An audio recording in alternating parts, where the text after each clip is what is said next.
শুধুমাত্র দিনের বেলায় খাওয়া নিষেধ করেছে। আল্লাহ বলছে যে একটা মাছ তোমরা আমাকে দাও, আমরা সেটাও দিতে পারি না। দুঃখজনক একটি বিষয় যে রমজানের একটি মাস আমরা আল্লাহকে দিতে পারি না।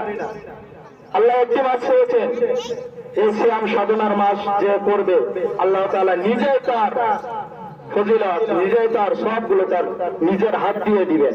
সুবহানাল্লাহ বলবেন না?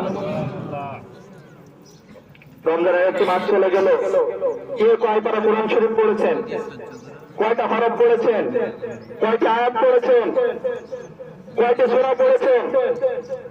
অন্যান্য মাসে রমজানের একটি হরফ পড়লে 10 নেকি হয়, কিন্তু রমজান মাসে কোরআনের একটি হরফ যদি কেউ পড়ে, আলিফ, এই হরফটা যদি কেউ উচ্চারণ করে আল্লাহ রাব্বুল আলামিন তাকে 70টা নেকি দেন। সুবহানাল্লাহ, সুবহানাল্লাহর জন্য সব জায়গায়